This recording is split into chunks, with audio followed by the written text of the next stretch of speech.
ओम नमो भगवते वासुदेवाय। ओम नमो भगवते वासुदेवाय। ओम नमो भगवते वासुदेवाय। नारायणं नमस्कृत्यं नरं चैव नरोत्तमं देवीं सरस्वतीं व्यासं ततो जयमुदीरये। नष्टप्रायस्व भद्रेषु नित्यं भागवत सेवया भगवति उत्तमश्लोके भक्तिः भवति निष्ठिकी। ॐ जन्मान्दस्य तन्व्यादितरतः चार्थेष्वभिज्ञः स्वराट् तेने ब्रह्महृदादिकवये मुह्यते यत्। तेने ब्रह्महृदादिकवये मुह्यन्ते यत् तेजो वारिमृदां यथा विनिमयो वतते सर्वमृषाम् धाम्नाय सदा निरस्तकोकं सत्यं परमं धीमहि धर्मः प्रोजितकैतवोऽत्र परमो निर्मत्सराणां सताम् वेद्यं मातृवस्तु शिवदं तापत्रयोन्मूलनम् श्रीमद्भागवत महामुनि कृते किं वा परमेश्वरः सद्यो हृदयदत्त कृतभिः शुश्रूभिः ततक्षणात् निगमकल्पतरोर्गलितं फलं सुखमुखाद्रवितसंयुतं पिबत भागवतं रसमालयम्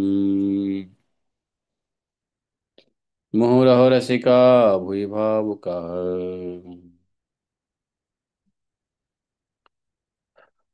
अहं सर्वस्य प्रभवो मत्तः सर्वं प्रवर्तते इति मत्वा भजन्ते मां बुधा भावा समन्विताः मच्चित्ता मद्गतप्राणा बोधयन्तः परस्परं कथयन्तः मां नित्यं तुष्यन्ति च रमन्ति च। तेषां सततयुक्तानां भजतां प्रीतिपूर्वकं ददामि बुद्धियोगं तं येन मापुयान्ति ते। तेषामेवानुकम्पार्थम् अहम् अज्ञानजं तमः नाशात्मभावस्थो ज्ञानदीपेन भास्वत। अहमेवाशमेवाग्रे न अन्यत् सत्परं पश्चादहमते तस्य योऽवशिष्येत सोऽस्मि अहम्। ऋतेऽर्थं यत् प्रतीयेत न प्रतीयेत चात्मनि तद्विद्यादात्मनो माया यथा भासो यथात्मः। यथा महान्ति भूतानि भूतेषु चावचेष्वनु प्रविष्टानि अन्यप्रविष्टानि यथा तेषु न तेष्वम्। एतावदेव जिज्ञासं तत्त्वजिज्ञासुनात्मना अन्यव्यतिरेकाभ्यां यत् स्यात् सर्वत्र सर्वदा। हरे कृष्ण कृष्ण कृष्ण हरे हरे हरे राम राम राम हरे हरे। हरे कृष्ण कृष्ण कृष्ण हरे हरे हरे हरे राम राम राम हरे हरे।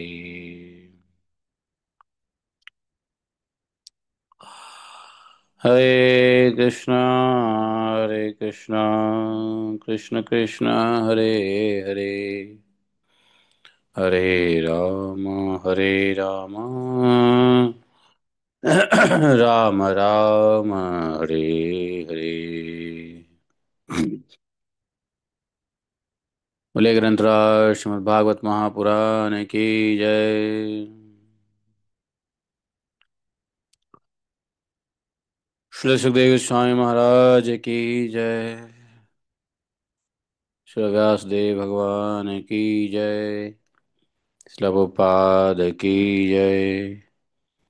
जय जय श्री राधे श्याम। हरे कृष्ण। तो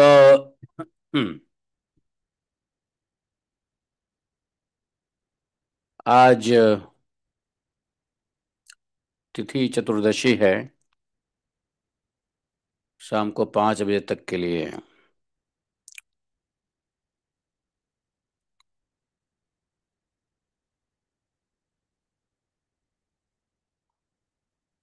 और 5 बजे के बाद हो जाता है अमावस्या।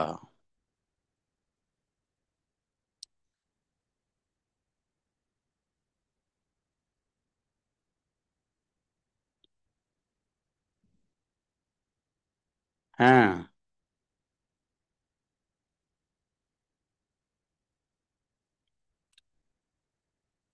इसलिए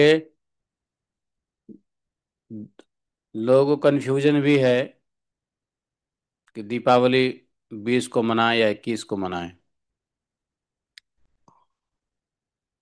तो वैष्णव कैलेंडर के मुताबिक दीपावली कल दिया हुआ है। आप लोगों ने देखा होगा। वैष्णव कैलेंडर के मुताबिक दीपावली कल दिया गया है, 21 तारीख को। लेकिन बहुत सारे लोग आज भी मना रहे हैं।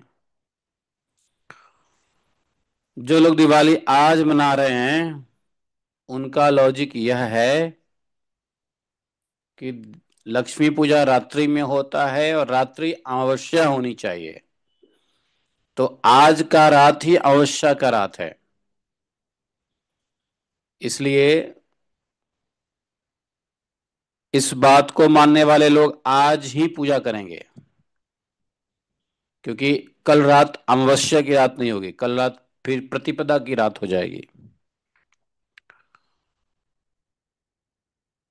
तो जो इस बात को मानने, वो आज दिवाली करे। लक्ष्मी पूजा, दिवाली क्या है? दिवाली तो भैया रोज जला लो। दिवाली मतलब क्या है? दियों का हार। दियों का हार रोज जला लो, क्या फर्क पड़ता है? लेकिन जो लक्ष्मी पूजा है वो किस दिन करें? आज करें कल करें? तो जिन लोगों का यह मानना है कि तिथि अमावस्या की रात आज हो रही है तो आज ही पूजा होनी चाहिए, तो भी कर सकते हो। लेकिन सनातनी सिद्धांत में जिस तिथि में सूर्योदय होता है उसी तिथि उसी दिन वह तिथि मानी जाती है, और जिसका दिन होता है उसी का रात होता है। जैसे एक तिथि में एक दिन एक रात होंगे ना। तो आज नरक चतुर्दशी है तो नरक चतुर्दशी का दिन 5 बजे तक है, तो रात का किधर गया? तो इसलिए आज की रात नरक चतुर्दशी की ही रात समझी जाती है,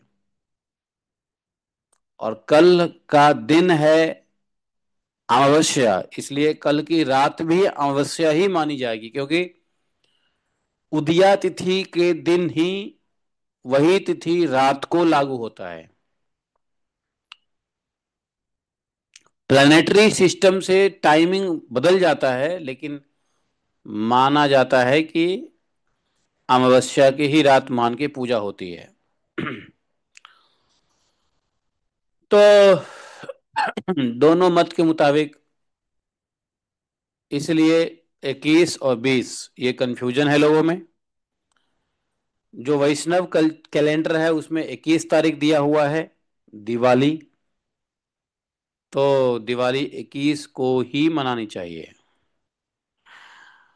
क्योंकि जो वैष्णव कैलेंडर में है वो पूरा प्योर सनातन के मुताबिक है। इसमें अपनी लॉजिक कुछ नहीं है।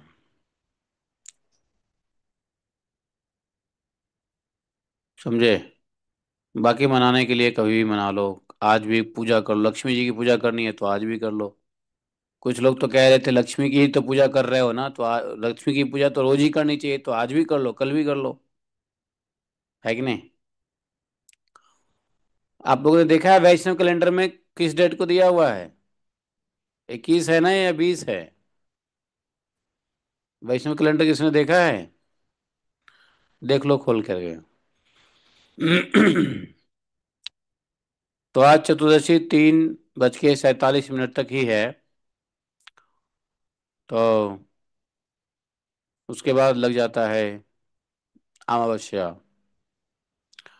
तो जिसकी जैसी श्रद्धा हो, श्रद्धा के साथ पूजा कर लो। आज कर लो, कल कर लो, क्या फर्क पड़ता है? है कि नहीं? माता लक्ष्मी श्रद्धा के साथ सबको फल देने वाली है कि नहीं? हाँ।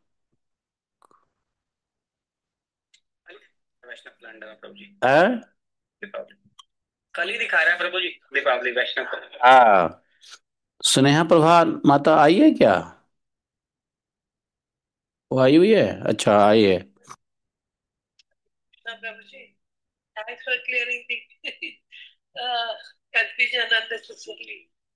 बाकी लोग तो आज ही आते हैं। तो बस आज हम क्या करना चाहिए? इस संसार में कंफ्यूजन ही कंफ्यूजन है, रहोगे तो सिर्फ एक ही कंफ्यूजन नहीं है कि कृष्ण भगवान सत्य हैं, सत्यनारायण ही सत्य हैं।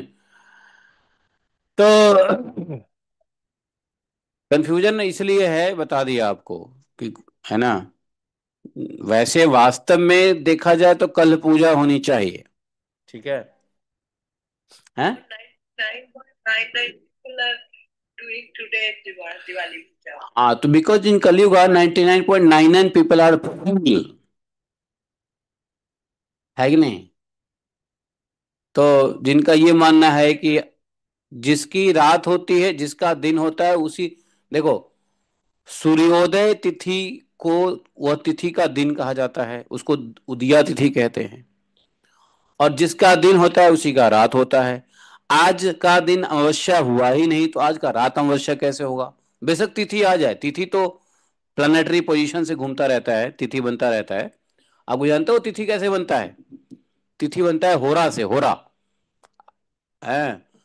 ज्योतिष में एक होरा होता है, होरा, होरा के कैलकुलेशन से तिथियां बदलती रहती है, दिन बदलते रहते हैं। कल सोमवार होगा, कल मंगलवार होगा, ये किससे पता चलता है? होरा से पता चलता है। तो इसलिए वैष्णव कैलेंडर में 21 को दिया हुआ है, मतलब शुद्ध सनातन रूप से 21 को ही दिवाली होनी चाहिए। No emotion, no regression. बाकी आज भी कर लो, कल भी कर लो, परसों भी कर लो, क्या फर्क पड़ता है? आपको लक्ष्मी माता श्रद्धा से ही फल देने वाली है। तो जैसे बुद्धि हो वैसे ही करो। यदि आज कोई व्यक्ति कर रहे हैं लक्ष्मी पूजा, तो पूजा करने का समय स्टार्ट हो जाता है तकरीबन 6:15 से, और रात के 8:26 तक चलेगा, क्योंकि वो समय होता है प्रदोष काल, शुभ समय माना जाता है। जो लोग कल पूजा करेंगे वो भी समय मोर और लेस ऐसा ही रहने वाला है, 8:15 तक, 6, 6:30 से लगभग। हाँ, 6 बजे, 5 बज के कुछ मिनट, 5 बज के नहीं, 6 बजे से ले लो, 6 से 8:30, 8:24 तक। तो एक ही बात है, कल भी प्रदोष उसी समय में है, आज भी प्रदोष उसी समय में है, अंतर ज्यादा नहीं है। तो पूजा का टाइम तो वही है जो कल है और आज है। बाकी अपने अपने मन को मनाओ, आज आपको पूजा करनी है लक्ष्मी जी की या कल करनी है लक्ष्मी नारायण की पूजा। हम्म। चलिए आगे बढ़ते हैं।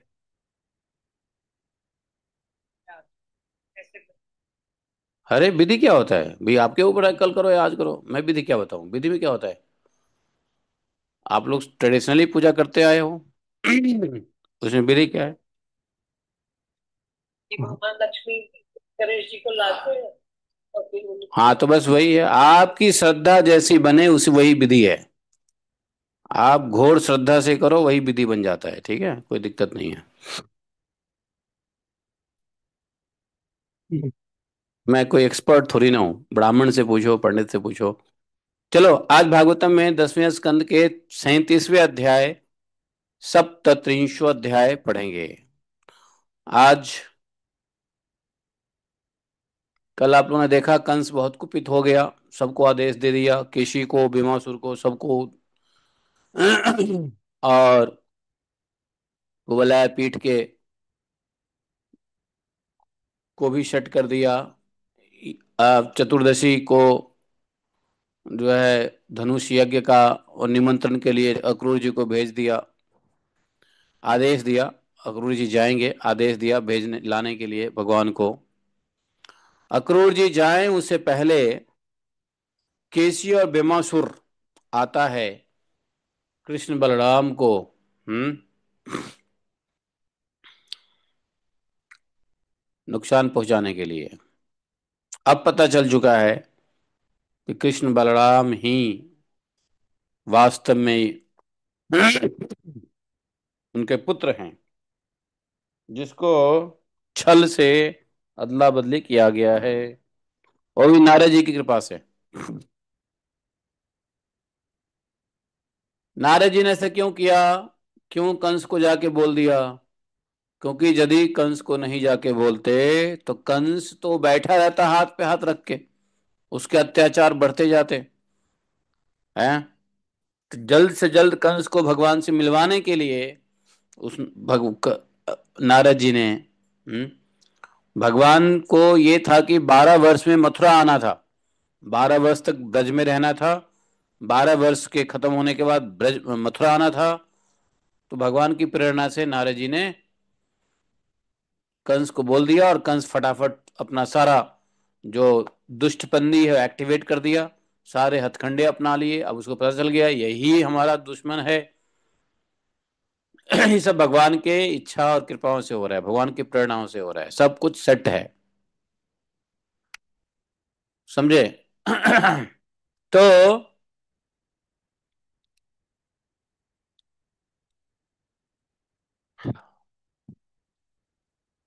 सब कुछ भगवान की इच्छा से हो रहा है। भगवान अब आना चाहते हैं अपने माता पिता के पास।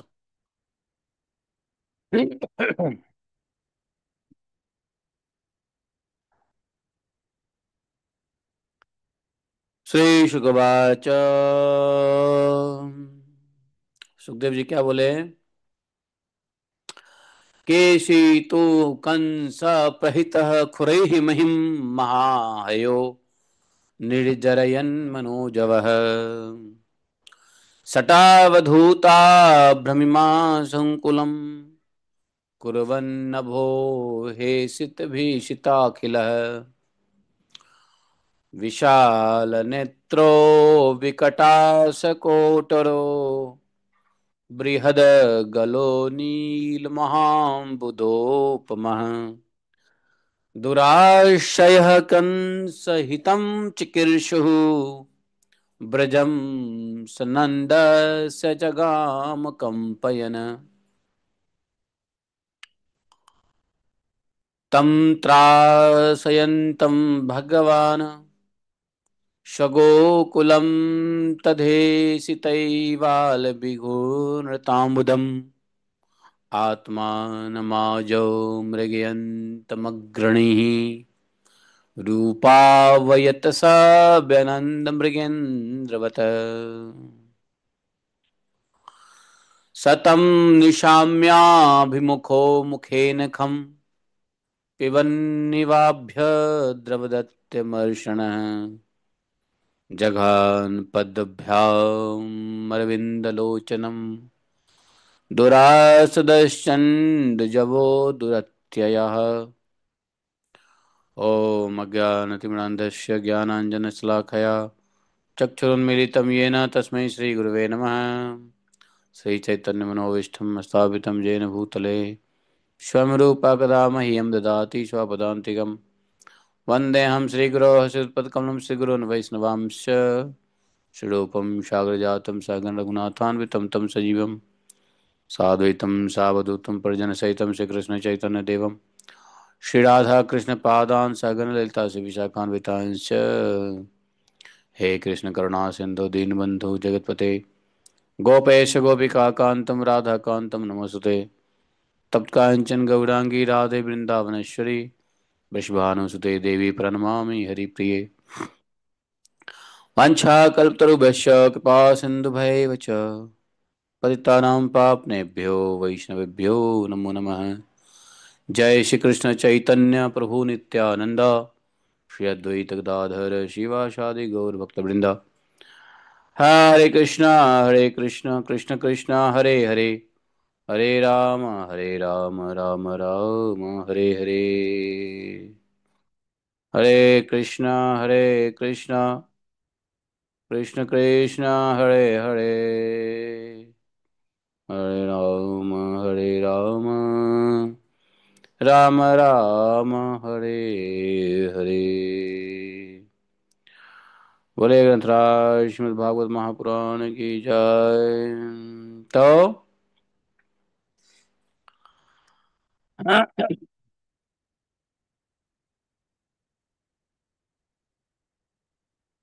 यहाँ पर सुखदेव जी कहते हैं कि कंस ने जिस केशी नामक दैत्य को भेजा था वह बड़े भारी घोड़े के रूप में मन के समान वेग से दौड़ता हुआ ब्रज में आया। वह अपनी टापों से धरती खोदता आ रहा था। टप टप टप टप टप टप टप टप। उसकी गर्दन की छितराए हुए बाल के झटके से मानो बादल और विमान तितर बितर हो रही है। और केसी का हिनहिनाहट सबके सब भय से कांप रहे हैं। ऐसे भयंकर हिनहिना रहा है केशी। उसकी बड़ी बड़ी आंखें थी। मुंह क्या था मानो वृक्ष का खोड़ड़। खोड़ड़ समझते हो खोड़ड़। और उसे देखने से ही डर लगता था। बड़ी मोटी गर्दन थी। शरीर इतना विशाल था कि मालूम होता था काली काली बादल की खटा घटा घटा। उसकी नीयत में पाप भरा था। क्या पाप था? मैं श्री कृष्ण को मारकर अपने स्वामी कंस का हित करना चाहता था। उसके चलने से भूकंप होने लगता था। सारा ब्रज के लोग व्याकुल हो गए, भयभीत हो गए। भगवान ने देखा कि भयंकर केसी के हिनहिनाट से गोकुल में ब्रजवासी लोग भय से कांप रहे हैं।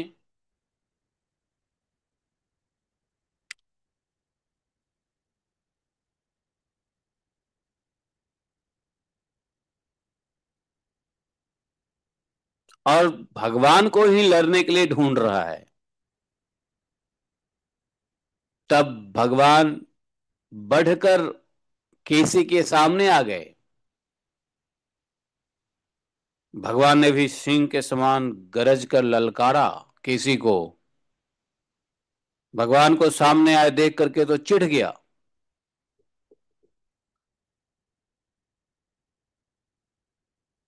केसी ने भगवान के सामने आके मुंह ऐसे फाड़ के भगवान के सामने दौड़ा जैसे मानो कि आकाश पी जाए। नील महाम्बुदोपह बृहदलो नील महाम्बु मानो आकाश पी जाए।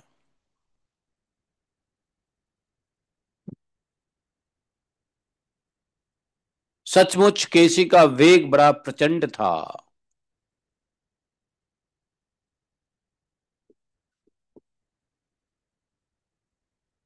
बहुत भयंकर।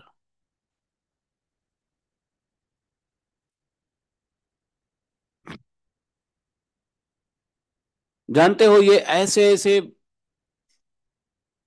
महाभयंकर राक्षस थे कंस के पास केसी जैसे और ये सब अघा जैसे, ये सब तो पांडव कभी भी इन लोगों को हरा ही नहीं सकता था। बताओ, ये लोग को छोड़ देते तो सारा संसार ये लोग खा पी जाता। वो तो अच्छा हुआ भगवान जो है सबको शुरू में ही मार चार के आगे बढ़ रहे हैं। ऐसा ऐसा था।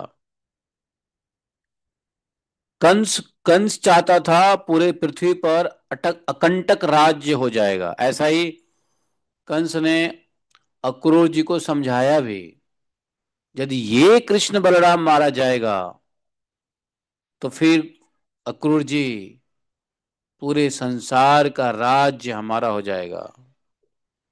हमारे विद्रोही मारे जाएंगे और हमारे प्रेमी मित्र सुहृद ही सिर्फ बचे रहेंगे। समझे?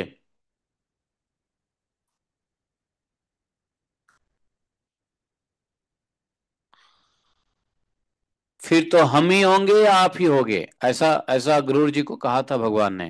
सॉरी, कंस ने कहा था गुरु जी को कि फिर तो आप ही होंगे, हम होंगे, और पूरे संसार का, हाँ, पूरे पृथ्वी पर अकंटक राज्य होगा।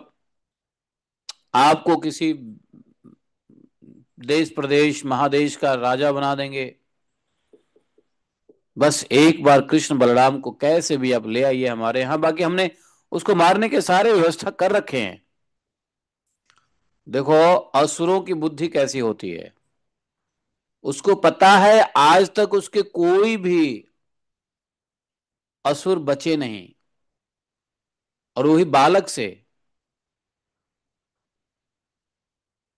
फिर भी वह अपने मृत्यु से बचना चाह रहा है। जो मृत्यु ध्रुव सत्य है, आकाशवाणी यदि हुआ, हे कंस, इसी का आठवां पुत्र तुम्हारा हत्यारा होगा, तो एक साधारण से मूर्ख व्यक्ति भी सोचेगा, चलो ठीक है जी, मृत्यु तो है ही, अब जिसके हाथ होना है हो जाएगा, हम क्या करें, चलो कोई बात नहीं, हम भजन करेंगे। नहीं, जानते हो मृत्यु का भय करना भी आसुरी गुण है। एक बात नोट कर लो मृत्यु का भय भी आसुरी गुण है। जिस व्यक्ति को मृत्यु का भय सताए, समझो हमारे अंदर आसुरी गुण आ रहा है। मृत्यु से डरता कौन है? असुर, दुष्ट, कंस जैसा नहीं।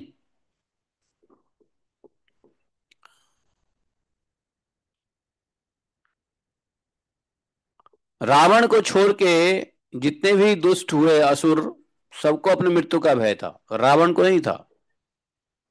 रावण तो त्रिकालदर्शी प्रकांड विद्वान था, उसको सब पता था कब मृत्यु आनी है, कैसी आनी है, क्या आना है। वो भयभीत नहीं रहता था, वो बड़ा विद्वान था। ये कंस तो दुष्ट है, लेकिन ये विद्वान थोड़ी ना है कि नहीं? रावण अपने आप में बड़ा डिस्टिंक्शन है भाई, है कि नहीं? कंस तो दुष्ट तो है ही, मूर्ख भी है।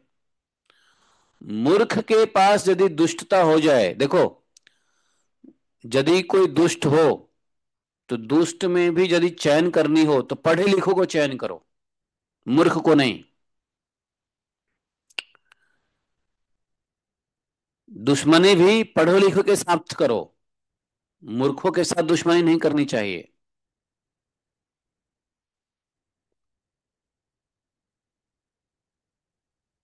एक अंग्रेजी की कहावत है,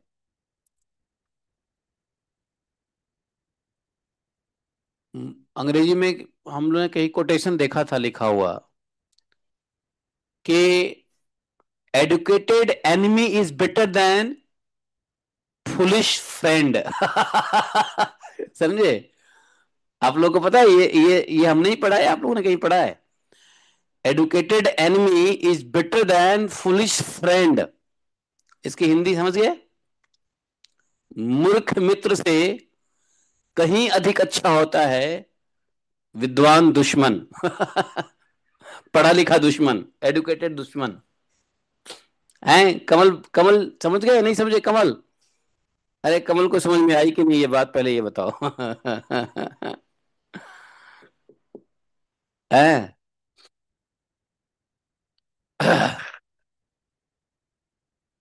अरे बंद करो, बंद करो, बंद करो भाई, बंद। नहीं, पर मुझे अनम्यूट करने में थोड़ा है कि नहीं? तो ये अंग्रेजी की एक एक कोटेशन थी अंग्रेजी की। Educated friend, educated enemy is better than fool friend, foolish friend. तो यहाँ पर जो है, तो रावण रावण था, विद्वान था, है ना? राम का सौभाग्य भगवान राम का सौभाग्य देखो, जिनको दुश्मनी भी करने का मौका मिला तो महान विद्वान से, नहीं। और भगवान कृष्ण का देखो नसीब। दुश्मनी भी करने को मिला तो महामूर्ख से। कंस जैसा महामूर्ख है। जो राम के साथ हुआ, कृष्ण के साथ पूरा उल्टा हो रहा है कि नहीं? हालांकि दोनों एक ही बात है। आकाश भी उनका, पाताल भी उनका, चित्त भी उनका, पट भी उनका, हेड भी उनका, टेल भी उनका, नहीं। तो हेड हो या टल हो, मुखरी हो या पुछरी हो, है ना, आकाश हो या पृथ्वी हो, सब जगह भगवान का ही एनवेलप चल रहा है, नहीं, एनवेलप। भगवान ही पूरे जगत को इन्वेलप्ड करके रखे हुए हैं, नहीं। तो भगवान राम का देखो, शत्रु मिला तो कितना प्रकांड विद्वान है, जिससे कुछ सीखने को मिलता है। और इधर भगवान कृष्ण को शत्रु मिला तो कितना मूर्ख है। तो मैं ये कह रहा था कि जो मृत्यु से डरने वाला व्यक्ति भी असुर कहलाता है। भक्त कभी मृत्यु से नहीं डरता। मृत्यु तो शुभ चीज है। तो एक साधारण सा व्यक्ति भी, तो जैसे आकाशवाणी हुई और कंस को कहा कि देवकी का 8वां पुत्र तुम्हारा मृत्यु का काल बनेगा, काल तुम्हारा काल बनेगा। तो साधारण व्यक्ति भी कहा ठीक है भैया, अगर मरना ही होगा तो यही सही। मृत्यु जब तक आए तब तक तो भैया प्रेम से खा पी लो, काहे को दुश्मनी करना, नहीं। भाई मृत्यु तो सबकी निश्चित ही है। चाहे बेटा से, बेटे के हाथ से मृत्यु हो, चाहे भांजे के हाथ से मृत्यु हो, चाहे भतीजे के हाथ से मृत्यु हो, है। देखो यहाँ पर हमारे घर के सामने लड़ाई हुई और एक चचेरे भाई ने दूसरे चचेरे भाई को मार दिया। सगे चचेरे भाई ने दूसरे चचेरे भाई को मार दिया, मतलब भाई भाई में खून ही है, मतलब दो भाई है, एक भाई के बेटे ने दूसरे भाई के बेटे को इतना पीटा कि मार दिया। तो क्या कहोगे भाई, मृत्यु का तो एक कारण है, चाहे वो भाई से के हाथ से हो, चाहे बाप के हाथ से, चाहे पत्नी के हाथ से हो, चाहे चाहे भांजे के हाथ से हो, चाहे किसी के हाथ से हो, वो तो एक कारण है। दुश्मनी काहे को लेना? जब तक मृत्यु नहीं आती है तब तक भैया खूब बढ़िया से, हाँ। तो अगर ये बुद्धिमान होता, मूर्ख नहीं होता, तो क्या होता? ये ध्यान नहीं देता, देवकी मैया को विदा करता आराम से, हाँ, आराम से ठाठ बाट से रहता, उल्टा भजन करता, भजन नहीं भी करता तो चलो भोग करता राज्य का। हाँ, लेकिन ये दुष्ट है ना, इसको बुद्धि नहीं है। रावण को पता था कि मेरी मृत्यु राम से होने वाली है, लेकिन मैं चाहता हूं मेरे सारे खानदान की मृत्यु राम के हाथ ही हो। राम ने सबको, रावण ने सबको आगे कर दिया भगवान राम के पास, जाओ तुम मरो, जाओ तुम्हारा उद्धार, अपना उद्धार करने जाओ। सबका उद्धार करवा दिया रावण जी ने।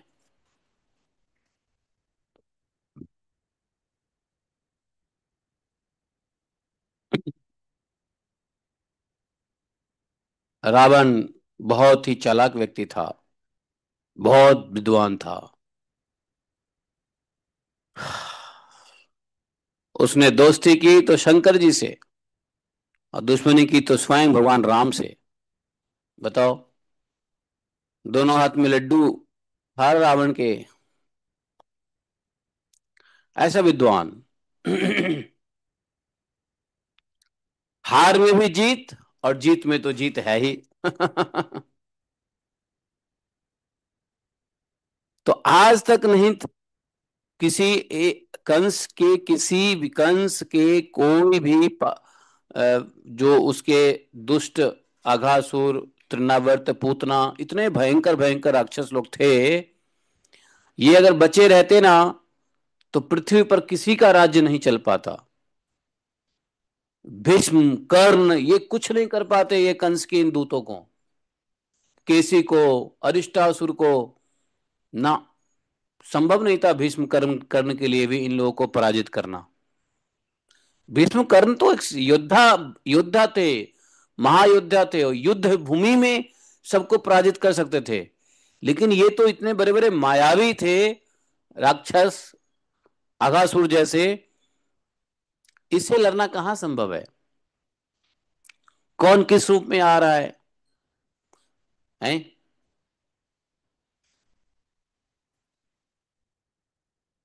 ये सब मायावी राक्षस, मायावी लड़ाई करने वाले लोग थे। कर्ण तो मायावी नहीं था ना, कर्ण तो सामने देखेगा उसी को मारेगा। लेकिन तिन्नावर्त कर्ण के रथ को और भीष्म जी के रथ को ही उड़ा के ले जाएगा साथ में। तो कहां बांध छोड़ेंगे, देखते रह जाएं किधर है कौन है, कुछ नहीं पता चलेगा, बवंडर दिखेगा। तो ऐसे ऐसे मायावी राक्षस थे जो उस समय की पृथ्वी पे कोई भी, इवन भविष्य में कोई भी उनको मार नहीं सकता था, भगवान के अलावा। भगवान के अलावा, बलराम जी और रामकृष्ण के अलावा और कोई नहीं मार सकता था ऐसे को। इसलिए पांडव, भगवान ने पांडवों को के लिए सारे रास्ते क्लियर कर दिए। अपने भक्त को, युधिष्ठिर पांडवों को, युधिष्ठिर आदि पांडवों को पूरे चक्रवर्ती सम्राट स्थापित पर करने के लिए, जो धर्म उनके साथ था, और धर्म को स्थापित करने के लिए भगवान ने बचपन से ही ऐसे ऐसे राक्षसों को मारा। उन्हीं राक्षसों में एक ये था, भयंकर राक्षस केशी।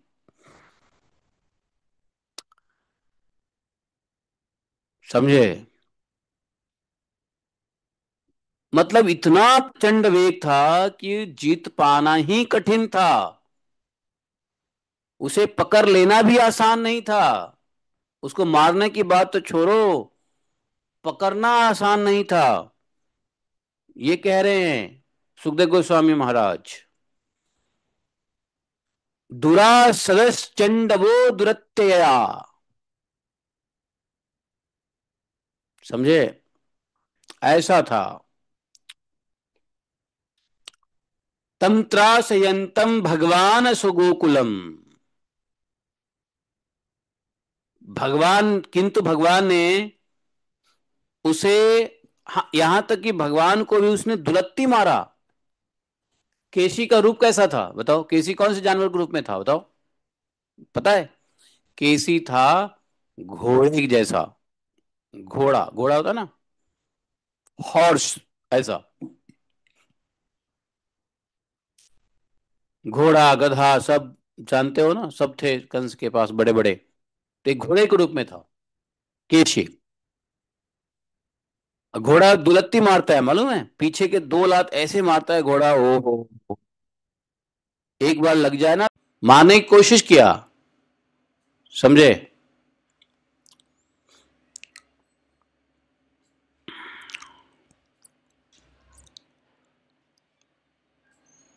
है। भगवान ने करना क्या था? अपने को बचाया। भगवान तो इंद्रियां अतीत है, इंद्रियों से अतीत है। तो इंद्रियों से जो अतीत है, ऐसे को किसी जीव की इंद्रियां कैसे मारेगी? उन्होंने अपने, भगवान कृष्ण ने अपने दोनों हाथों से उसके दोनों पिछले पैर को पकड़ लिए, अपने को बचाया, साथ में पकड़ भी लिया। जैसे गरुड़ सांप को पकड़कर झटक देते हैं, उसी प्रकार क्रोध से उसे घुमाकर बड़े अपमान के साथ 400 हाथ की दूरी पर फेंक दिया। और भगवान स्वयं आकर के खड़े हो गए। अच्छा, समझे? थोड़ी ही देर के बाद केसी फिर से होश में आया, उठ खड़ा हुआ और पहले से अधिक क्रोधित होकर के तिलमिलाकर मुंह फाड़कर बड़े वेग से भगवान को की ओर झपटा और उसको दौड़ते देख भगवान मुस्कुराने लगे।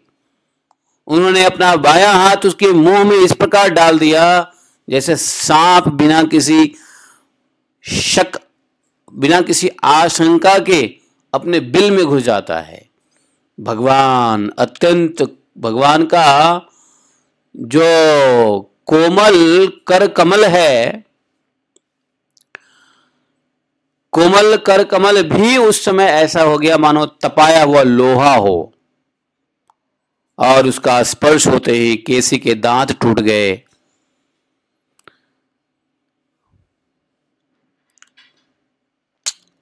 भगवान का हाथ जो भगवान का जो भुजदंड था, हाथ जो मुंह में डाला था, मुंह में बढ़ने लगा और अचिंत शक्ति भगवान श्री कृष्ण का हाथ उसके मुंह में इतना बढ़ गया कि उसके श्वास आने जाने का रास्ता भी रुक गया, दम घुटने लगा, पैर पटक पटक करके उसका शरीर पसीने से लथपथ हो गया, आंखों की पुतली उलट गई, मल त्याग करने लगा भय से। थोड़ी ही देर में उसकी सारा शरीर शांत हो गया, पृथ्वी पर गिर गया, प्राण पखेरु उड़ गए।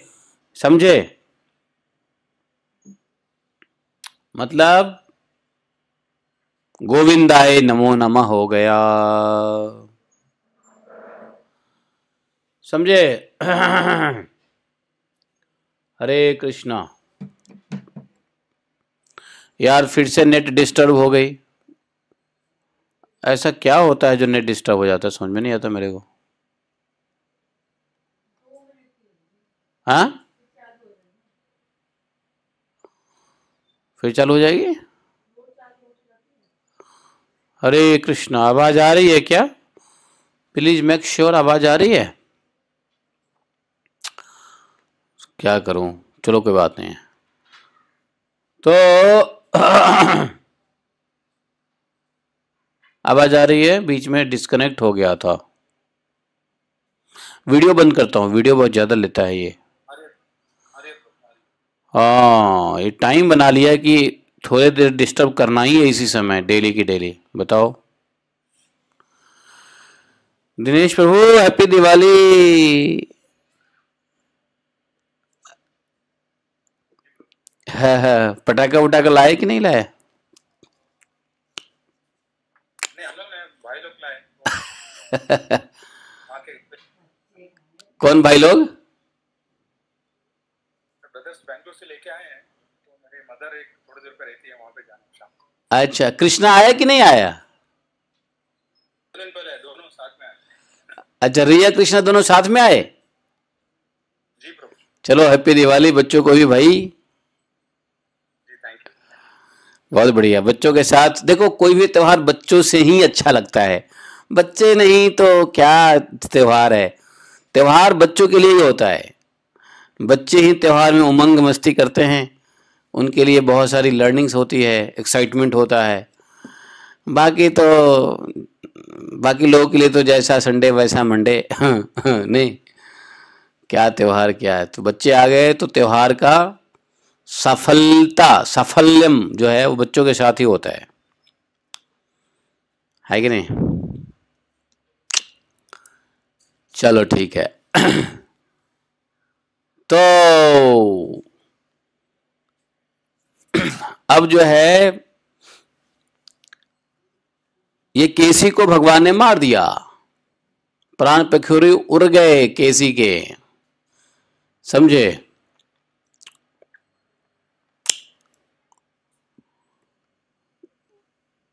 और भगवान श्री कृष्ण ने उसके शरीर से अपनी भुजा खींच ली। जब मर गया तो भगवान खींच लिया अपना हाथ, सीधी सीधी बात है।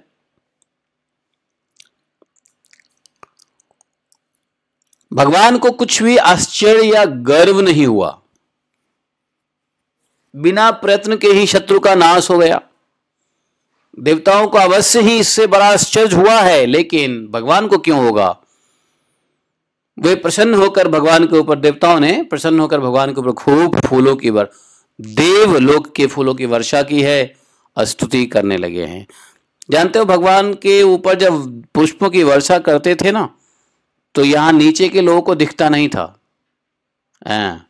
अदृश्य रूप से वो फूल आता था।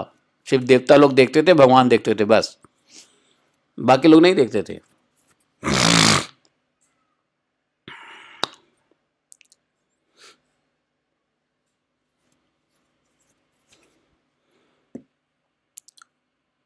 सुखदेव जी के बोले, परीक्षित जी, देवर्षि नारद जी भगवान के परम प्रेमी और समस्त जीवों के सच्चे हितैषी हैं। कंस के यहां से लौटकर वे अनायास ही अद्भुत कर्म करने वाले भगवान श्री कृष्ण के पास आए। कौन? नारद जी। नारद जी कंस से मिलने के बाद कहां आए? भगवान के पास आए, भगवान कृष्ण के पास। एकांत में भगवान और नारद जी की बात होती है। नारद जी ने क्या कहा? नारद जी ने कहा, कृष्ण कृष्णा प्रमेयात्मन योगेश जगदीश्वर वासुदेवाखिलावास सात्वताम प्रवर प्रभो।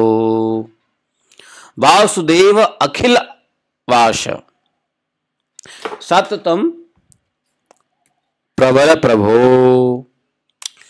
सच्चिदानंद स्वरूप श्री कृष्ण, हे सच्चिदानंद स्वरूप श्री कृष्ण, आपका स्वरूप मन और वाणी का विषय नहीं है। आपका स्वरूप मन और वाणी से परे है, जहां मन वाणी पहुंच नहीं सकती। आप योगेश्वर हैं, सारे जगत का नियंत्रण आप ही करते हैं। आप सबके हृदय में निवास करते हैं और सबके सब आपके हृदय में निवास करते हैं। आप भक्तों के एकमात्र वांछनीय यदुवंश शिरोमणि और यहां तक कि हमारे भी स्वामी हैं आप। जैसे एक ही अग्नि सभी लकड़ियों में छुपी रहती है, वैसे आप समस्त प्राणियों के अंदर छुपे हुए आत्मा हैं। ये क्या कहा है? नारद जी ने कहा है, तमात्म सर्वभूतानां एको ज्योतिः वैधसां गूढ़ो गुहाशयः साक्षी महापुरुष ईश्वरः। आत्मान आत्माश्रयः पूर्वं मायया ससृजे गुणान् तैरिदं सत्यसंकल्पः सृजस्यस्तस्य वशीश्वरः। स त्वं भूधरभूतानां दैत्य प्रमथ क्षरक्षसाम् अवतीर्णो विनाशाय सेतूनां रक्षणाय च। एक प्रकार से भगवान को काफी ग्लोरिफिकेशन किया, स्तुति किया है। बोले कि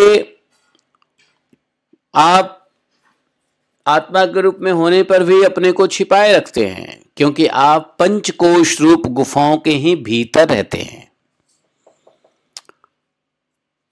फिर भी पुरुषोत्तम के रूप में, सबके नियंता के रूप में और सबके साक्षी के रूप में आपका अनुभव होता ही है। वैसे तो आप रहते हैं छुपे हुए पंचकोश शरीर के अंदर में, माया का आधान, अपने ही माया का आधान करके, लेकिन आपका भैया फिर भी अनुभव तो हो ही जाता है जीव को। बोले कि क्या अनुभव होता है? नियंता के रूप में होता है, साक्षी के रूप में होता है। इसलिए हे प्रभु, आप सबके अधिष्ठान और स्वयं अधिष्ठान रहित हैं। अपने सृष्टि के प्रारंभ में अपनी माया से ही गुणों की सृष्टि की और उन गुणों को ही स्वीकार करके आप जगत की उत्पत्ति, स्थिति और प्रलय करते रहते हैं। यह सब करने के लिए आपको अपने से अतिरिक्त और किसी भी वस्तु की आवश्यकता नहीं होती है। आप गुणों को स्वीकार करते हैं, जगत की उत्पत्ति करते हैं, प्रलय करते हैं, पालन करते हैं, माया से ही गुणों की सृष्टि करते हैं। और खास बात तो यह है, करते तो हैं लेकिन बिना किसी के सहायता से। स्वयं आपको अपने आप के अलावा किसी वस्तु की आवश्यकता नहीं होती है, क्योंकि आप क्या हैं? आप सत्य संकल्प हैं, सर्वशक्तिमान हैं। वही आप दैत्य प्रमथ राक्षसों का, जिन्होंने आजकल राजाओं का वेश धारण कर रखा है, विनाश करने के लिए तथा धर्म की मर्यादाओं की रक्षा करने के लिए यदुवंश में अवतीर्ण हुए हैं। दैत्य, प्रमथ और राक्षस ये सब के सब उस समय राजा बने हुए थे। ये जरासंध क्या था? महाप्रमथ ही था। ये कंस क्या है? महादैत्य है। ये सब राक्षस सब जो है आजकल राजाओं का भेष धारण कर रखा है, उसके विनाश के लिए तथा धर्म की मर्यादाओं की रक्षा के लिए आपने यदुवंश में अवतीर्ण हुए हैं। आप भगवान को प्रार्थना किया है। बड़े आनंद की बात है कि आपने खेली खेल में घोड़े के रूप में रहने वाले इस केसी दैत्य को मार डाला। जानते हो, अश्ववध भी नहीं करना चाहिए। जैसे गोवध होता है ना, वैसे अश्ववध भी नहीं करना चाहिए। गाय की मांस, घोड़े की मांस, ये सब कभी भक्षण नहीं करना चाहिए। वैसे तो मांस भक्षण ही नहीं करना चाहिए, पर ये सब नहीं। गाय, घोड़े, हाथी ये सब बड़े पवित्र जो है शरीरधारी जीव है। मनुष्य है ना, मनुष्य भी गाय, मनुष्य, घोड़ा, हाथी है, सिंह, ये सब, इन सब के तो बोले कि ये तो बड़े आनंद की बात है, आपने केसी को मार डाला। अरे ये केसी तो ऐसा बदमाश था कि इसके हिनहाट से देवता लोग डर के स्वर्ग से भाग जाया करते थे। हे प्रभु, आप परसों में अब इधर भगवान को कह रहे हैं, अब परसों मैं आपके हाथ से कुछ और लीला देखूंगा। आज तो मैंने देख लिया किसी को आपने, लेकिन अब परसों में, आप परसों ही, ज्यादा अधिक दिन की बात नहीं है, बस परसों ही एक कांड होने वाला है। मैं देखूंगा आपके हाथ से चाणूर मारे जाएंगे, मुष्टिक मारे जाएंगे, कुवलय पीठ हाथी और स्वयं कंस को मरते देखूंगा मैं परसों। वो दिन आ गया है।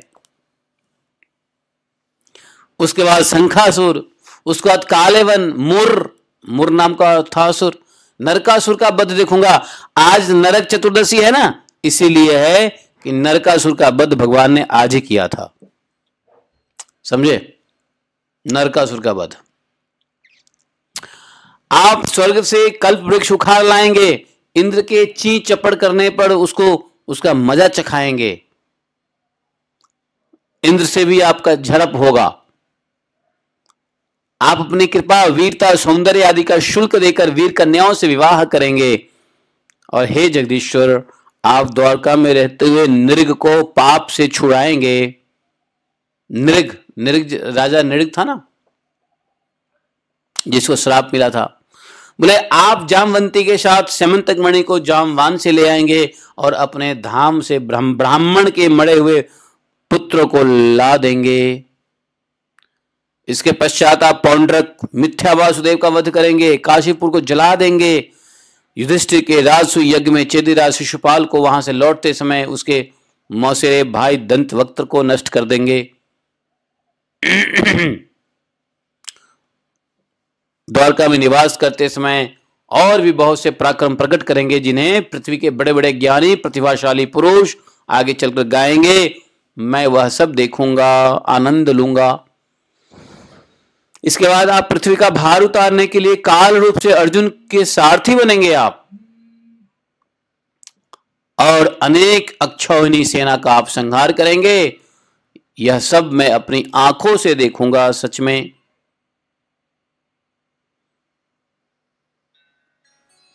एक सेकेंड। हरे कृष्णा या हरे कृष्णा।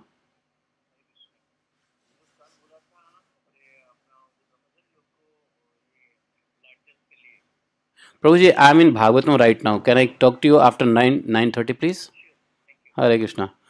तो यहां पर जो है बोले कि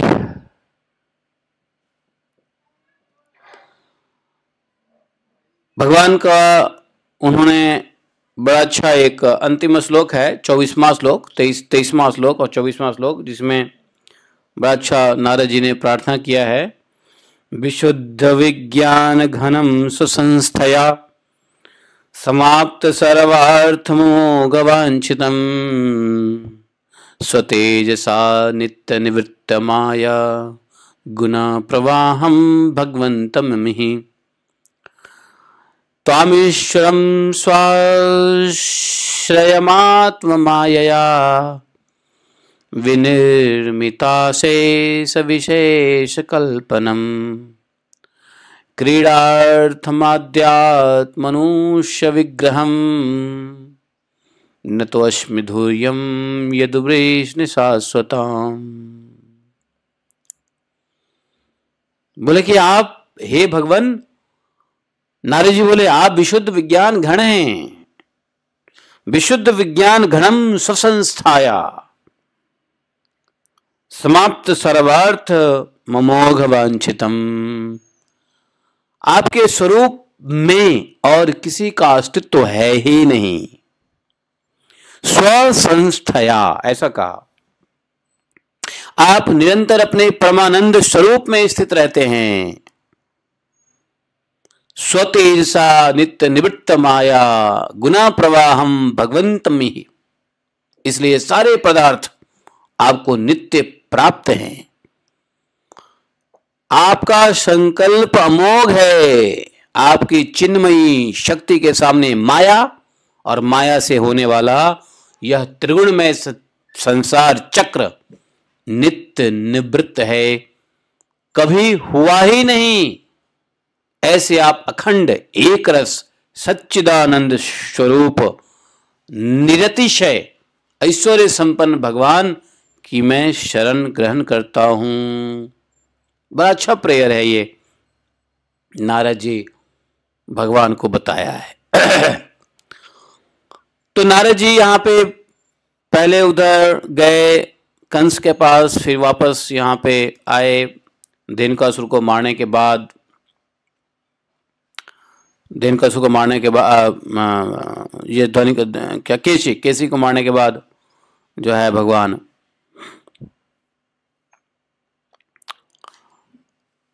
को नारद जी से मुलाकात, नारद जी आए हैं, मुलाकात किया है नारद जी ने। तो बोला कि आप सबके अंतर्यामी है, सबके नियंता है, आप अपने में स्थित हैं, परम स्वतंत्र है। जगत उसके अविशेष विशेष भाव अभाव के रूप में सारे भेद भेद की कल्पना केवल आपकी माया से ही हुई है। इस समय आपने अपनी लीला प्रकट करने के लिए मनुष्य जैसा श्री विग्रह प्रकट किया है, और आप यदु वृष्णि तथा सात्वत वंशियों के शिरोमणि बने हैं। हे प्रभु, मैं आपको नमस्कार करता हूं। इस प्रकार से देवर्षि नारद जी ने भगवान की स्तुति किया है, प्रणाम किया है। भगवान के दर्शनों से नारद जी को बड़ा आनंद हुआ है, रोम रोम खिल उठा है, आह्लाद हुआ है, प्रहलाद हुआ है, आनंद हुआ है, और उसके बाद उनकी आज्ञा प्राप्त करके चले गए हैं। इसका मतलब क्या है कि नारद जी आए ही थे भगवान की आज्ञा से, भगवान ने ही नारद जी को इंस्पायर किया था, नारद अब कुछ ऐसा करो कि हम मथुरा जाएंगे। समझे? योग माया को हर समय तो नहीं भेज सकते हैं ना भगवान मथुरा। एक बार योग माया तो आई थी, प्रकट हुई, और अब दोबारा थोड़ी ना भेजेंगे। तो नारद जी का काम है, नारद जी कैसे भी कुछ करें और कंस को भड़काएं। कंस ने वैसा ही किया। नारद जी के लिए बड़ा मुश्किल हो गया था थोड़ा वासुदेव और देवकी को बचाना, क्योंकि कंस बहुत उग्र हो गया था, मारने के लिए तैयार हो गया था। कंस तो पागल हो गया, बोला कि एक तो देवी देवता लोग भी झूठ बोलते हैं, ऊपर से हमारा मित्र जिसको मैं सत्यवादी समझता हूं वासुदेव, वो भी मुझसे झूठ बोलता है। उसने बताया ही नहीं कि मेरा पुत्र बालक हुआ था, और बालिका दे करके कहता है कि अरे भाई, जब वासुदेव जी को भी यदि इस बात का ज्ञान हो, जब ना वासुदेव तो स्वयं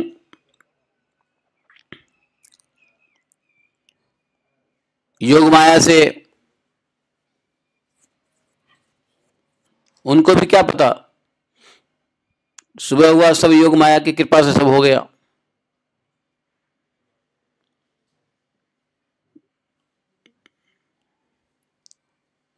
वासुदेव सत्यवादी थे और सत्यवादी रहे, लेकिन भगवान ने योग माया से सब कुछ करवा दिया ना। वासुदेव जी का सत्य भी भंग नहीं हुआ, काम भी हो गया। तो योग माया का सहारा भगवान ने लिया, लेना ही पड़ा। तो इस प्रकार से जो है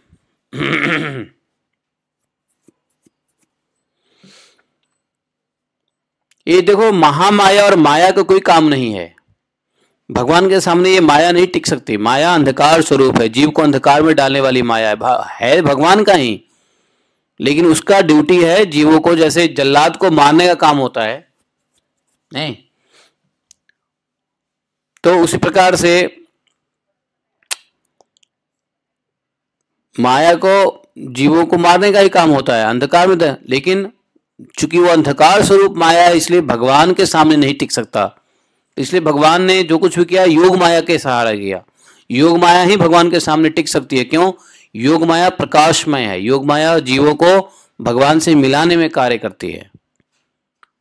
माया सब जीवों को भगवान से बहुत अलग करने का काम करती है। माया जो है वो है स्प्लिटिंग एजेंट, योग माया जो है वो है ज्वाइनिंग एजेंट। समझे? अरे आप लोग वो क्या बोलते हैं उसको, एक शोल्डर नहीं करते हैं, एक शोल्डिंग करते हैं तो जुड़ जाता है, और एक होता है शोल्डर को काटने वाला होता है, नहीं क्या बोलते हैं उसको जी साइंस की भाषा में? एक शोल्डर करते हैं, शोल्डिंग, शोल्डिंग वर्क होता है ना, जिसमें जोड़ देता है दो चीजों को, दो मेटल को, और एक आता है फट उसको काट देगा, है कि नहीं? क्या बोलते हैं उसको? दोनों अलग अलग चीजें होती है हैं, जो भी हो। तो इस प्रकार से योग माया जो है वो भगवान से योग कराता है, और माया जो है भगवान से वियोग कराती है। तो वो अंधकारमय है, इसलिए भगवान सूर्य सम है, भगवान के सामने माया नहीं आ सकती है। इसलिए भगवान को सारे कार्य योग माया से कराना पड़ रहा है। भगवान के धाम में, भगवान के रूप में, भगवान के लीला में, कथा में माया का कोई काम नहीं है, सब योग माया का काम है। समझे? इसलिए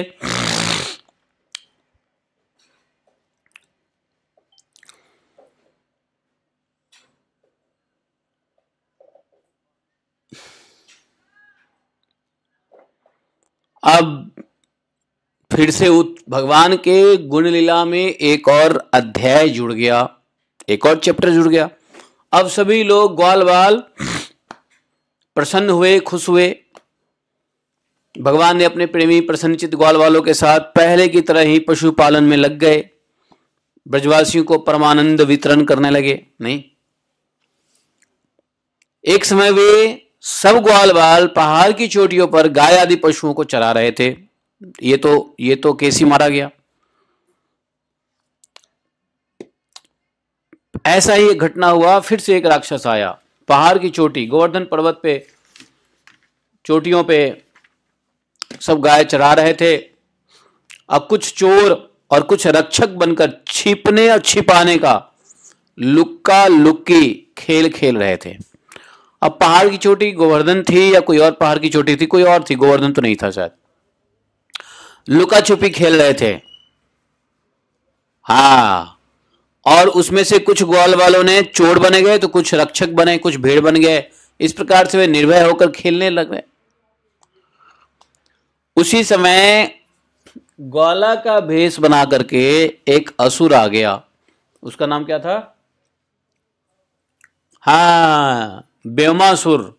ये कहानी कहाँ की है मालूम है? बेमासुर गुफा आज भी है वहां। अरे वो कामावन से आगे जाओगे ना, बेमासुर गुफा है, तो उसी पहाड़ों में, कामावन के साइड में जो पहाड़ है वहीं पे ये खेल हो रहा था। बेमासुर वहां पे आया। मायावी के आचार्य था वो। पता है कौन था बेमासुर? मैसुर का पुत्र था। मैसुर का पुत्र था। मैसुर, मैं एक दानव था ना। इसी मैं दानव ने इंद्रप्रस्थ बना के दिया था, मालूम है? उसका पुत्र था। और कौन है? राधे कौन है? बोलो। अभी भागवतम कर रहा हूं, बाद में आओ। अभी कथा कर रहे हैं। हाँ, थोड़ी देर के बाद आओ, काटेंगे। थोड़ी देर के बाद आओ, अभी कथा चल रही है।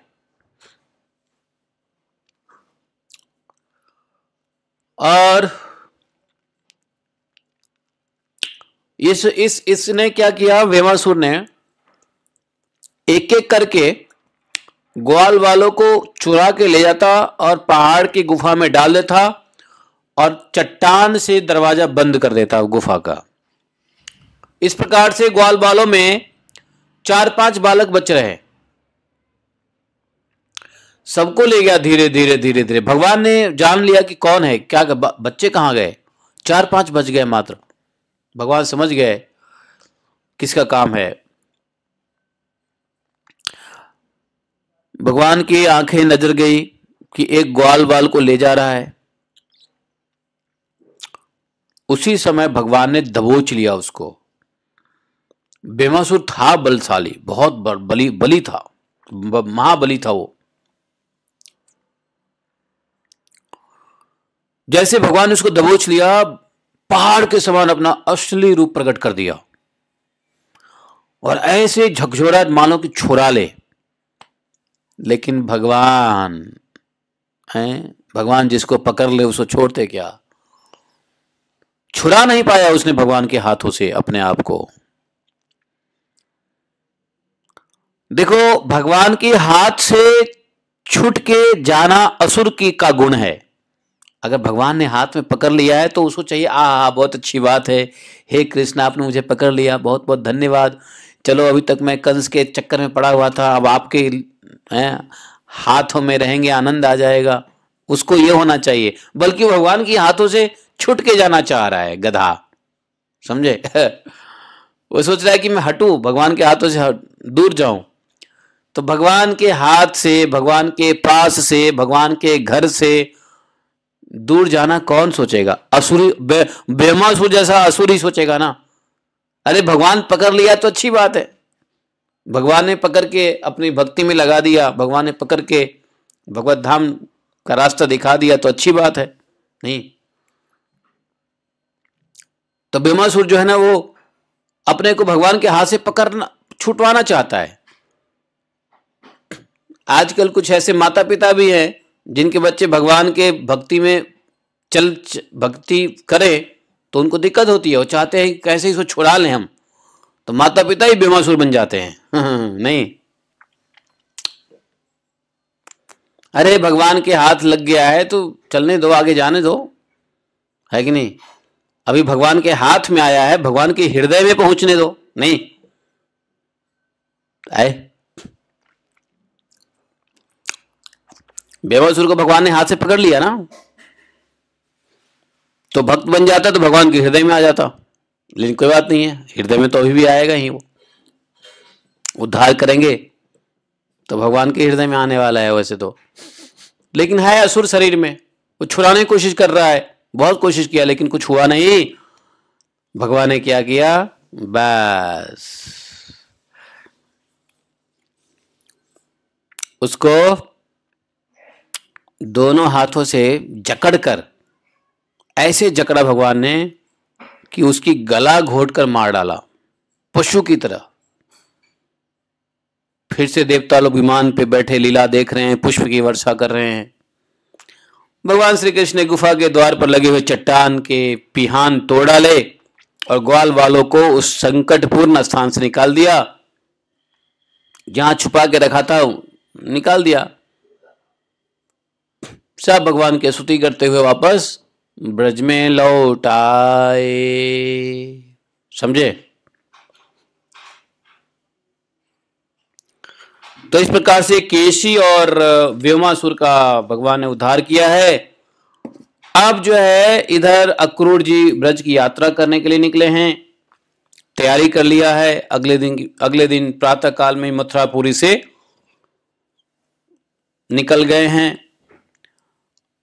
अक्रूर जी सोच रहे हैं कि ऐसा मैंने कौन से शुभ कर्म किए हैं, ऐसा कौन सी मैंने श्रेष्ठ तपस्या किया है, या फिर किसी सतपात्र को ऐसा कौन सा दान दिया है जिसके फलस्वरूप आज मैं श्री कृष्ण से मिलने, श्री कृष्ण का दर्शन करने के लिए जा रहा हूं। ऐसा कौन सा मैंने दान, तपस्या, यज्ञ, शुभ कर्म, मैंने ऐसा कौन सा कर्म कर दिया भाई।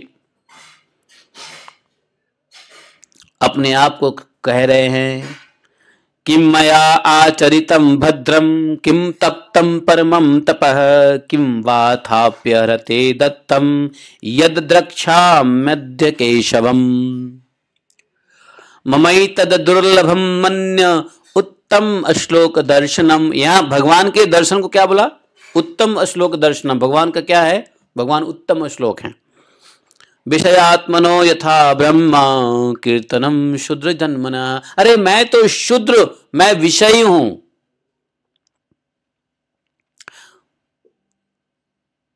मैं तो विषयी हूं। ऐसी स्थिति में बड़े बड़े सात्विक पुरुष भी जिनके गुणों का गान करते रहते हैं, दर्शन नहीं कर पाते हैं। लोग सात्विक होकर के भगवान के गुणों का गायन करते हैं, फिर भी दर्शन नहीं कर पाते हैं। उन भगवान के दर्शन मेरे लिए अत्यंत दुर्लभ है। कैसे, ठीक वैसे जैसे शूद्र कुल के बालक के लिए वेद का कीर्तन।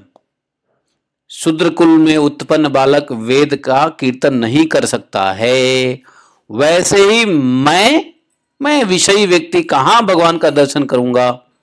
इसलिए कहा कि विषयात्मनो, मैं विषयी हूं, यथा ब्रह्म कीर्तनम शूद्र जन्मानः। शूद्र जन्मा,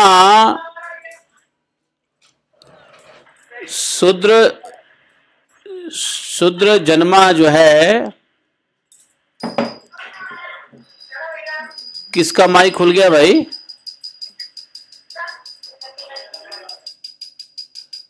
ये कैसे ऑन हो गया? अच्छा, आज करना भूल गए।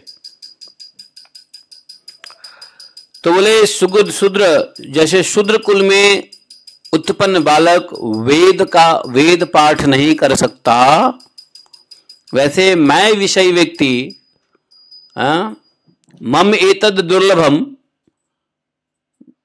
मन्य उत्तम श्लोक दर्शनम, भगवान के दर्शन कर पाऊंगा करने जा रहा हूं,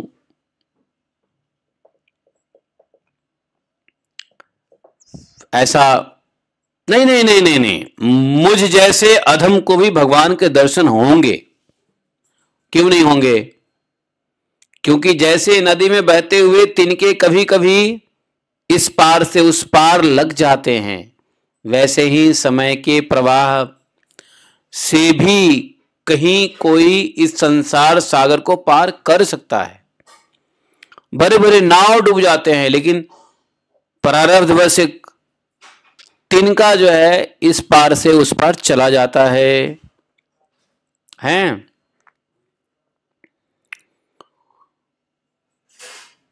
मम आद्य मंगलम नष्टम अमंगलम नष्टम, देखो कहा है मम अद्य, आज मेरा, अमंगल नष्टम फलवंश्चैव मे भवः, आज मेरा लगता है कुछ अमंगल नाश हुआ है, मेरे जन्म सफल हुए हैं, क्योंकि आज मैं भगवतो योगी ध्येयांघ्रि पंकजम, आज क्योंकि मैं भगवान के उन चरण कमलों में साक्षात नमस्कार करूंगा, प्रणाम करूंगा, जो बड़े बड़े योगी यति के लिए केवल ध्यान का विषय है, बड़े बड़े महायोगी योगेश्वरों के ध्यान का विषय है। शंकर जी के लिए तो ध्यान का विषय है भगवान का चरण।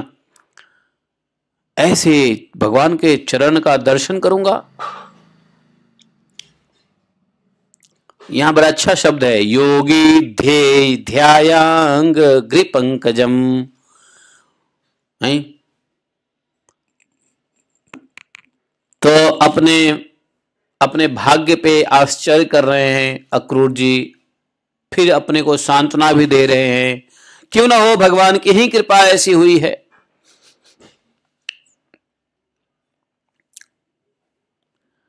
सोच रहे हैं अक्रूर जी कि वास्तव में ऐसी कृपा का कारण कौन है? तो बोले कि ऐसी कृपा का कारण कंस है। कंसो वताद्य कृतम में अत्य अनुग्रहम, मैं अत्य अनुग्रहम, अति अनुग्रह किया है। किसने? कंस ने।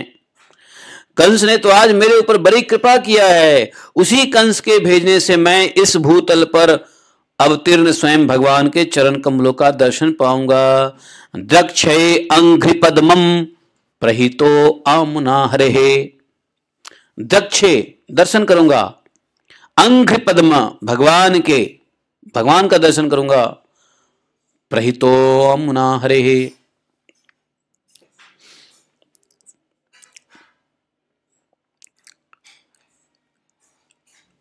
बताओ, जिस भगवान के नख मंडल की कांति का ध्यान करके ऋषि महर्षि पता नहीं कितने अपार अज्ञान रूप अंधकार राशि को पार कर चुके हैं, वही स्वयं भगवान ने तो अवतार ग्रहण करके प्रकट हुए हैं ब्रज में।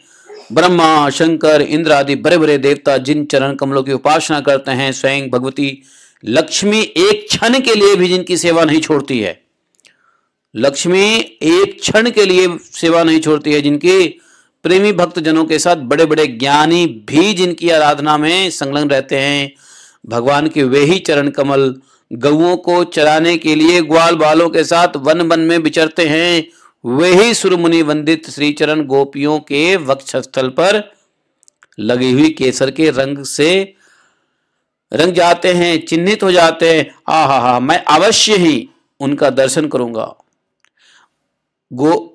इनको द्रक्षामि नूनम शकपोल नासिकम अस्मितावलोका अरुण कंजलोचनम मुखम मुकुंदस्य गुडालकावृतम प्रदक्षिणम में प्रचरन्ति वही मृगाः। कितना अपने को रास्ते में जा रहे हैं, सोचते हुए जा रहे हैं? कह रहे हैं कि वाह, मैं अवश्य दर्शन करूंगा। कैसा दर्शन करूंगा? दक्षामि नूनम शुकपोल नासिकम, कैसे दर्शन करूंगा?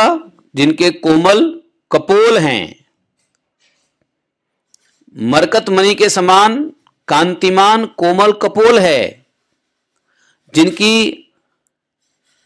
तोते की ठोर के समान नुकीली नासिका है, होठों पर मंद मंद मुस्कान है, प्रेम भरी चितवन है, कमल से कोमल रत्नारे लोचन और कपोलों पर घुंघराली अलके लटक रही है। मैं प्रेम और मुक्ति के परम दानी श्री मुकुंद के उस मुख कमल का आज अवश्य दर्शन करूंगा, क्योंकि हरिण मेरी दाईं ओर से निकल रही हैं। जानते हो, यदि रास्ते पे चलो तो आपके दाईं ओर से हरिण जाए तो ये बड़ा शुभ लक्षण है। तो इधर आओ। तो ये कह रहे हैं अक्रूर जी कि क्योंकि आज हमारे दाएं ओर से क्या जा रहा है, हिरण जा रहा है, हिरण, ये शुभ लक्षण है।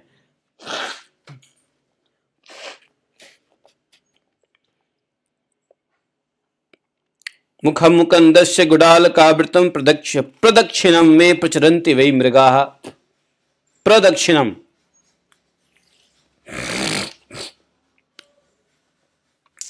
तो इस प्रकार से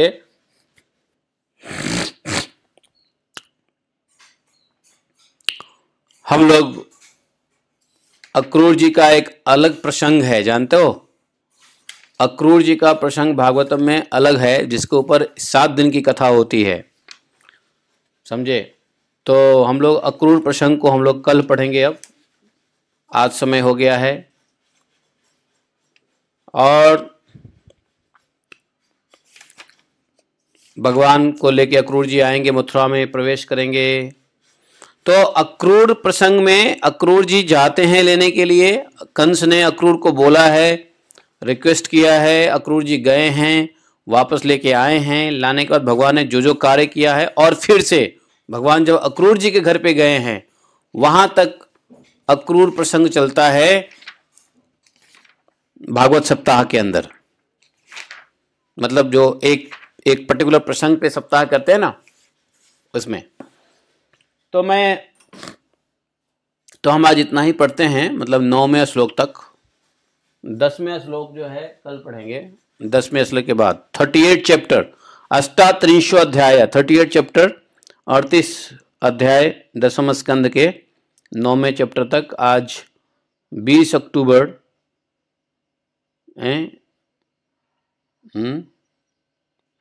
यहीं पे विश्राम ले लेते हैं, ठीक है। और जैसे मैंने कहा था कि आज पूरा कार्तिक के 15 दिन हो गए हैं। आज लगभग कार्तिक के हुए 15 दिन हो गए ना, लगभग आज 14 है, तो कल अमावस्या, तो 15 दिन लगभग हो गए। अब बाकी 15 दिन है, तो 15 दिन में हम लोग 38 चैप्टर में हैं। तो आगे 38 इंटू 2 कितना होता है प्रभु जी? 38 इंटू 2 क्या होगा? 72 नहीं 76, हाँ 76 चैप्टर, और है टोटल 90 चैप्टर। तो देखो हो जाए कार्तिक में तो ठीक है, नहीं तो थोड़ा कार्तिक से आगे बढ़ जाएंगे।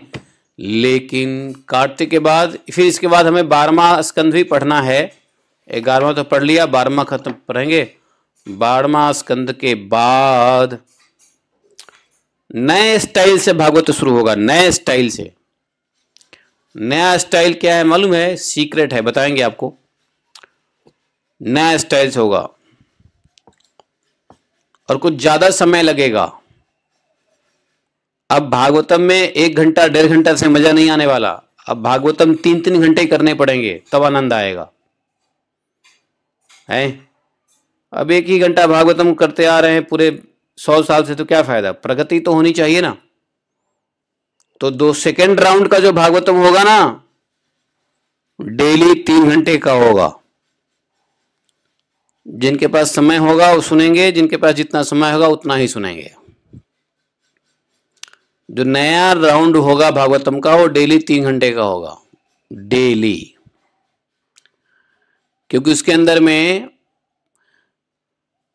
1 घंटे भागवतम का प्रसंग लिया जाएगा, 1 घंटा सिर्फ भगवान के लीला की कथा होगी, और 1 घंटा विश्लेषण।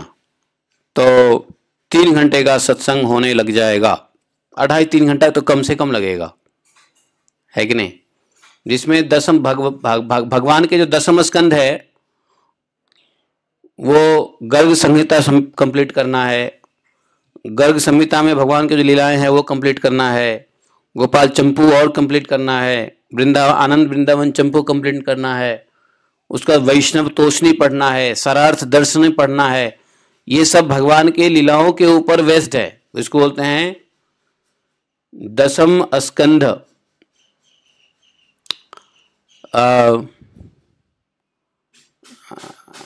सारार्थ। तो इसलिए भगवान की लीलाएं अब नित्य ही चलेगी भागवतम में। और भागवतम के अलग जो दूसरे सेक्शंस है ना, जिसमें उद्धव गीता ये सब चलते रहेंगे, और जो नवगेंद्र स्वामी उपदेश है वो चलते रहेंगे, फिर आपका वृत्तासुर का प्रसंग है वो सब चलता रहेगा, स्तुतियाँ प्रसंग चलती रहेंगी। उसके बाद क्या बोलते हैं उसको, पुरंजन उपाख्यान का प्रसंग चलता रहेगा, अजामिल उपाख्यान का प्रसंग चलता रहेगा। ये सब प्रसंग चलते रहेंगे वो डेली कोर्स में, और डेली लगभग 1-1.5 घंटा भगवान के लीला भी चलता रहेगा, क्योंकि हमको गर्ग संहिता भी कंप्लीट करना है, हमको वैष्णव तोषणी भी पढ़ना है, जो भगवान की लीलाओं का वर्णन है, गोपाल चंपू भी कंप्लीट करना है, सेकंड पोर्शन नहीं हुआ है कंप्लीट, फर्स्ट और सेकंड दोबारा से पढ़ेंगे, सरार्थ दर्शनी पढ़नी है, इनका क्या नाम है, क्या है सरार्थ दर्शनी के राइटर कौन है, शिला विश्वनाथ दास चक्रवर्ती ठाकुर महाराज। तो इसलिए ये सब शास्त्र कब पढ़ेंगे, जो आचार्यों ने दसम स्कंद पे जो कोटेशन मतलब अपना दिव्य दृष्टि से जो दसम स्कंद पर वर्णन किया, कब पढ़ेंगे।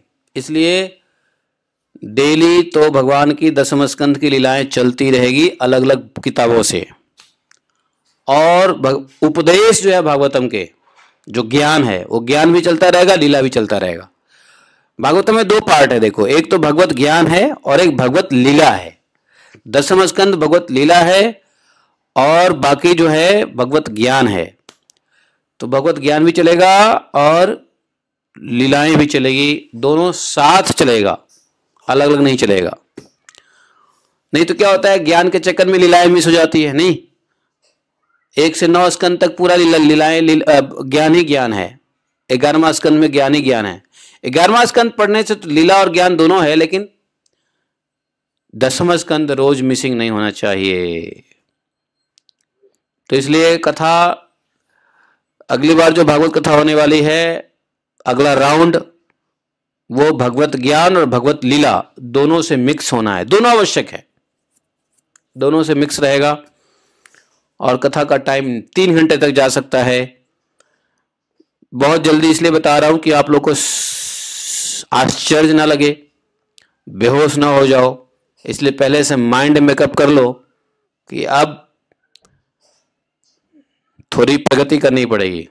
अभी कथा 1 घंटे सुनने की आदत है, 4 घंटे सुनने की आदत डालो, 2 घंटे की आदत डालो, 3 घंटे की आदत डालो, फिर पूरे दिन ही कथा सुनने की आदत डालो, फिर सोते जागते कथा ही चलती रहेगी, फिर मरते समय भगवान की कथा याद तो आ ही जाएगा, फिर नहीं तो 1 घंटे से अधिक प्रोग्रेस नहीं होने वाली।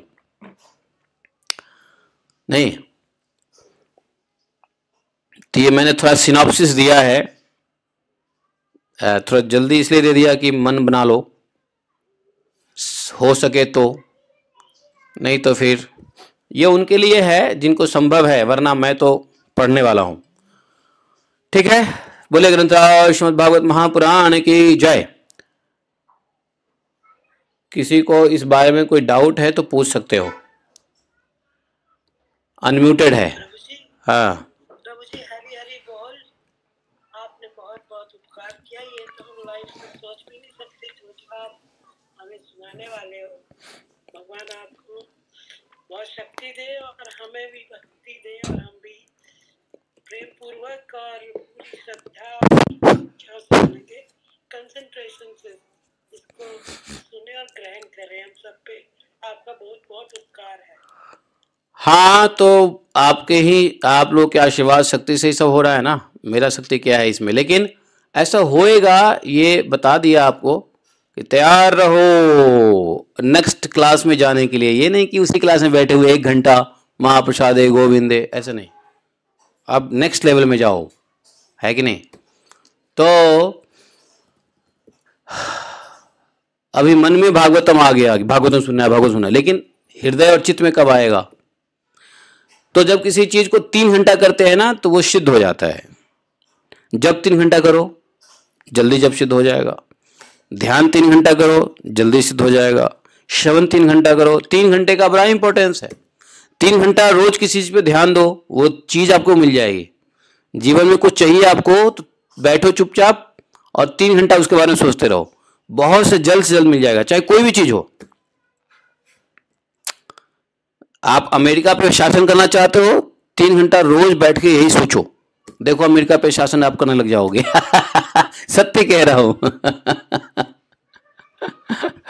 क्या पता अगले जन्म में, इस जन्म में नहीं संभव है तो अगले जन्म में भगवान वहां के प्रेसिडेंट बना देंगे। करो शासन बेटा, तुमने बड़ा ध्यान किया है कि नहीं, लेकिन होगा जरूर।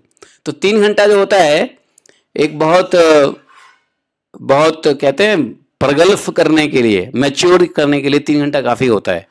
तो 3 घंटे का ध्यान, 3 घंटे का श्रवण, 3 घंटे का नाम जप, 3 घंटे का ये, 3 घंटे का वो, वन सिटिंग में ये बहुत शीघ्र फलदायी होता है।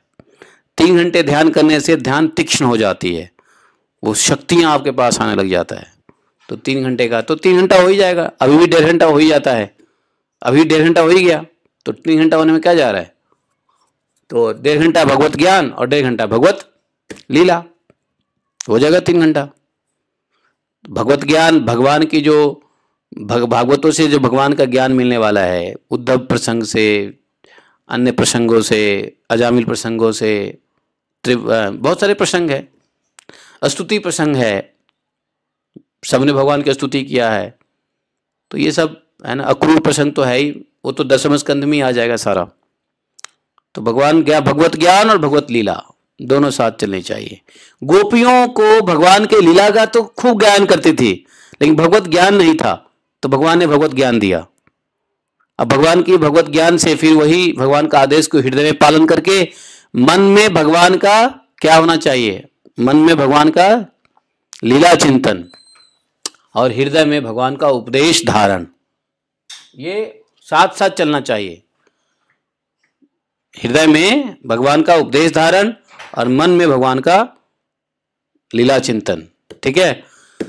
तो बोलिए ग्रंथा श्रीमद् भागवतम की जय। एकम शास्त्रम देव की पुत्र गीतम, एको देवो देव की पुत्र एव, एकम मंत्र शतश नमानि यानि कर्मापि तस्य दिवस सेवा, तुम्हें माता च